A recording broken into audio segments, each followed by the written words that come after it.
Hello guys, I just wanted to make a quick video just on some study tips and techniques. Um, I would have hopefully done this a little bit sooner in the semester, but I think before the second exam, you can kind of reflect on how the first exam went and what you can improve on and things like that. So I just wanted to go over a few things that I had. I did give this to I did put all of this pretty much into the Discord. So this all should be available for you guys. So this is just a small presentation on kind of how to set yourself up for success, not only for studying for an exam, but to start where it counts. Right as you enter the lecture hall, you know, being able to absorb as much as possible and being able to comprehend the material right off the bat. So, okay, you guys know me, but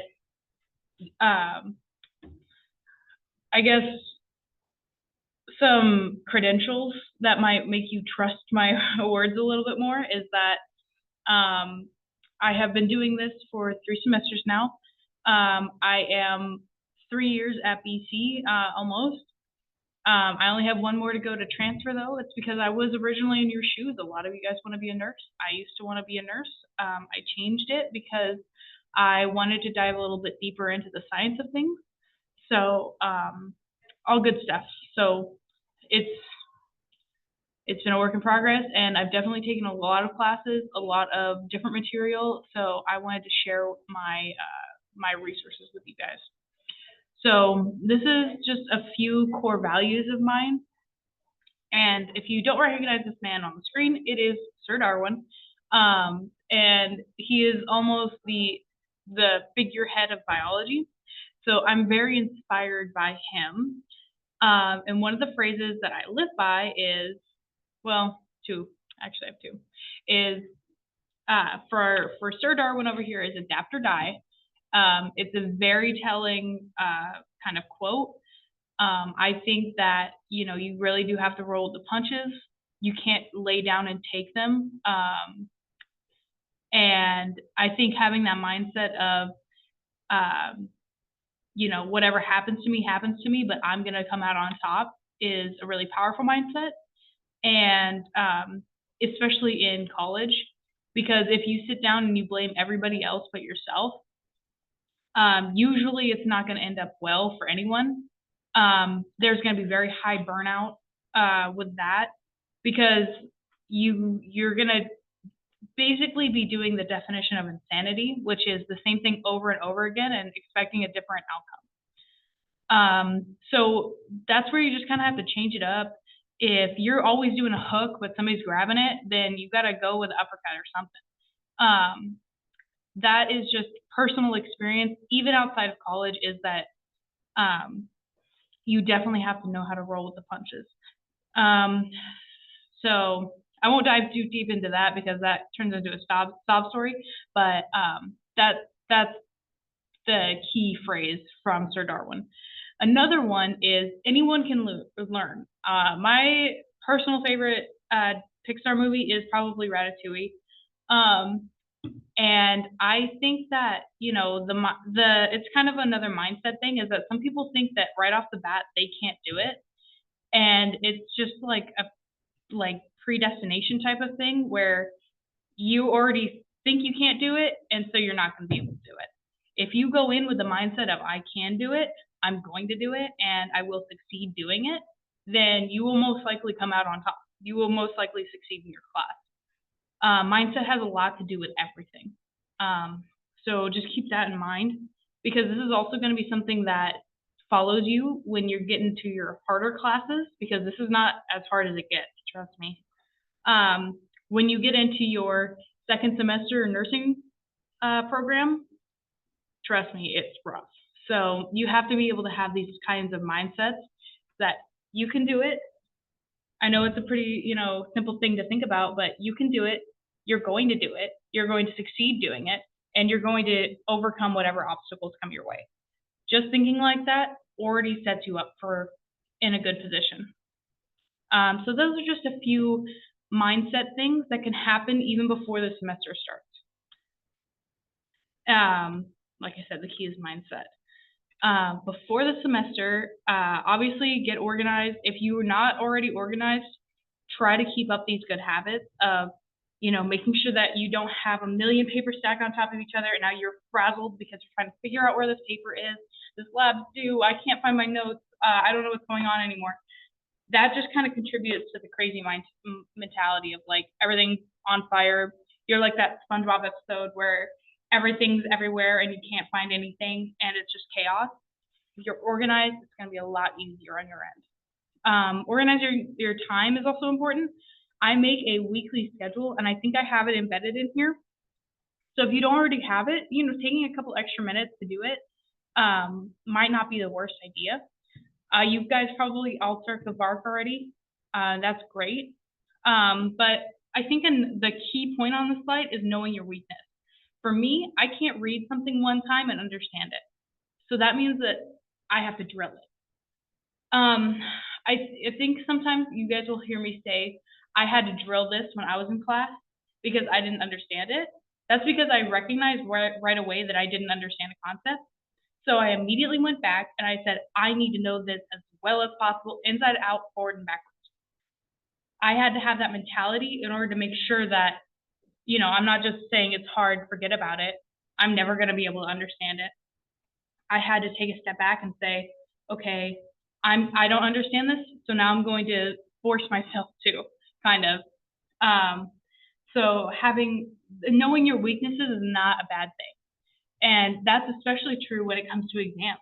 If you know that you really struggle with the multiple choice and you need to take a little extra time with that, maybe start with that first. Or maybe you get so frazzled that you can't even think straight or read straight. So you like to do something more hands-on and more tangible and less conceptual. Start with the lab first. It just depends on where you're at, and everybody's a little bit different, but it's an inventory that only you can take. To continue this, I did embed my weekly planner, sweet. So I'm taking 3 classes, 2 of which are 5-credit lab courses, just like the one you're in. And then I have Calculus 2, which is regarded as the hardest calculus class. So I have my plate full, and I not only that, but I have 2 jobs. So how do I keep it all straight? People ask me this all the time. Like, how are you still running? The question kind of lies here, but it also lies here. I organize my time to a T. I know exactly where I'm going to be, exactly what I'm going to do, exactly what I have time for. And if I don't have time for it, I have to say, you know what, sorry, I can't.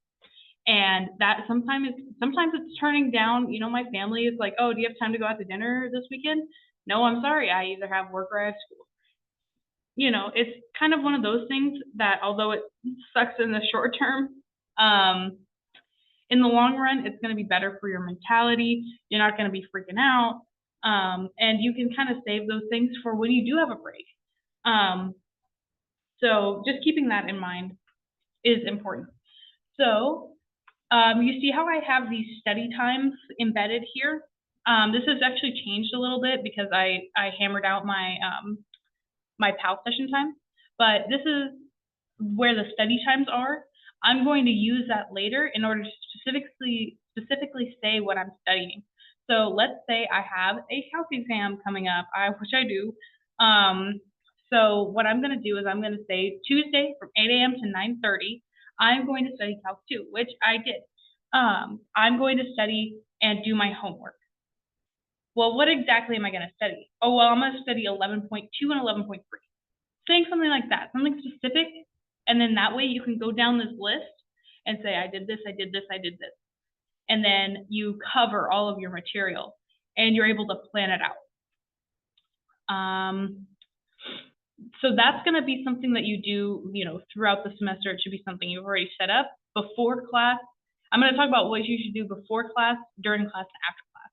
Before, you should at least look through the chapter and or lecture notes that you're going to be focusing on, because getting that pre-exposure gets kind of your gears turning, and then when you hear it for a second time in class, you can discuss it, you can build on it, you can have it, you can further solidify that information. Before you come to lab, I know it's rough because some of you guys have lecture and then lab. Just take this 10 minutes outside right before lab. Eat a snack while you're reading the introduction to the lab. It's great to annotate. That's always fantastic. This kind of also plays off of knowing your weaknesses. You have to be able to say, what material do I know and what material do I not know? And going to office hours, coming to me, whatever it takes to understand that material is also great. Let's see. This also gives your mind a little bit more time to digest harder material. That's another thing that I wanted to point out. So then during class, you can take notes on the information that you maybe need to retain, while the information that comes to you very naturally is, off on the sidebar. And then you can listen and engage with your professor. I think that instead of, I think you remember things better if you are engaging and talking to somebody else, rather than if you were to just be taking notes as fast as you can. Oh, I missed that. Now you're caught up on that. You didn't hear this. It's kind of just a snowball effect. So being able to engage with your professor, it would be, on par. And, like the great thing about being in person is that's so much easier now. Sit in the front, listen, don't necessarily ask I want to say ask thought-provoking questions. Build on what you're talking about. And if you can understand it that much in lecture, you're pretty good. And again, you probably aren't the only one with a question. There is guaranteed to be at least one other person in the room with the same question. Or maybe you asked a question that clarified somebody else's understanding. So those moments when you're confused about what you're confused about? Sometimes when somebody else asks a question, they're able to clarify that for you. So that one's good. And then after class, review the material. It is, it seems pretty redundant to do before, during, and after, like material, but it works. It solidifies it very, very well. Using homework to quiz yourself and only referencing notes if you have to is a great way to also test where your weaknesses are. And that's kind of the mental inventory note as well. Attending office hours or PAL sessions, always great after class. So that's my little spiel there. These are some things that I posted to the Discord. So this is an assignment to do. You write your assignment here. You could say lab 11. Deadline, put the due date. Priority, you could say if it's due tonight, number 1. So you can list this 1, 2, 3, 4, 5, 6, whatever. And then the status is just how much of it do you have done. If you have, 90% of it done and it's first priority, then we'll finish it off. But let's say it's like third priority and you have none of it done, then you might even want to, bump up its priority or, things like that. This is a really nice way to organize all of your work. It's got a lot of spots for it. It's printable. I'm pretty sure you could also save it to Google Docs and just write directly on it online. So this is an excellent little piece to work with. This is kind of the same thing that I was showing you with my schedule. It shows you Monday through Sunday and all the time. This one's good because you could also plan your sleep. So if you're going to sleep all of this time here, then you can fill it in and say, I want to go to bed, this is my wind down time, this is my sleeping time, this is my wake up, breakfast, leave by this time. This has, all 24 hours. So this is a really good tool as well. I just used mine on Google Sheets. I'm pretty sure Excel works the same. This is a daily planner. I like this because it has a thought or target for the day. And, if this is just stay motivated, a word of affirmation, it doesn't matter what it is, you kind of have to tend to your mental health too sometimes, and that'll take 2 seconds. And if you're looking at this multiple times a day and you're saying stay positive, then, maybe it will remind you, and maybe it is, yourself reminding you to stay positive, or, just do something nice for yourself every day, things like that. I also like this because I know not everybody um, has the luxury of going home to their parents and a meal. Um, so sometimes, there is the shopping list that you have to do.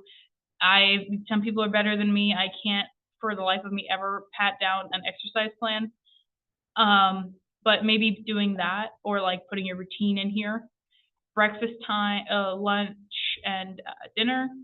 Those are all things that you can put in if this is going to be, just picking up something from the dining commons, put it in there. Today's appointments, I would encourage you to also write down office hours within this. And then this is kind of the same as the to-do list earlier. It's just task, done, and notes kind of thing. So this is helpful for people who have a lot going on in their day and a lot of errands to run. And I understand with people at work, any day off, even if it's a day off for school, is one you got to get everything in for. I was doing that with winter break. I scheduled so many appointments. This is another thing that I put up on the Discord just to kind of get you guys thinking about what are your commitments right now. So this is like on average, how much are you sleeping? How much work do you have to do? This is just basically an inventory of time. So if you're spending, if you're spending 168 hours every week doing something, including sleeping and eating and everything, you are left with 0 hours for yourself. So this is kind of telling you like, how are you going to be most efficient with your work, with your school, with your time. Now, if you are, if you feel like you're falling behind and you're left with like 80 plus hours here, then maybe you can say, okay, maybe I can allot maybe a couple extra hours every week at least to doing work or to studying or to doing something and seeing how that affects everything. But this is really helpful just to kind of tell you if you're overcommitted or maybe a little under. But leaving a little bit time for yourself is always good. Now this is final. I drafted this towards the end of the semester last semester, but it is a great tool for any studying. Making a 5-day study plan, just looking at these notes, studying over several days and active recall techniques to solidify information. That is a key point on the 5-day study plan. Because you are going to very easily overwhelm yourself if you try to study the night before.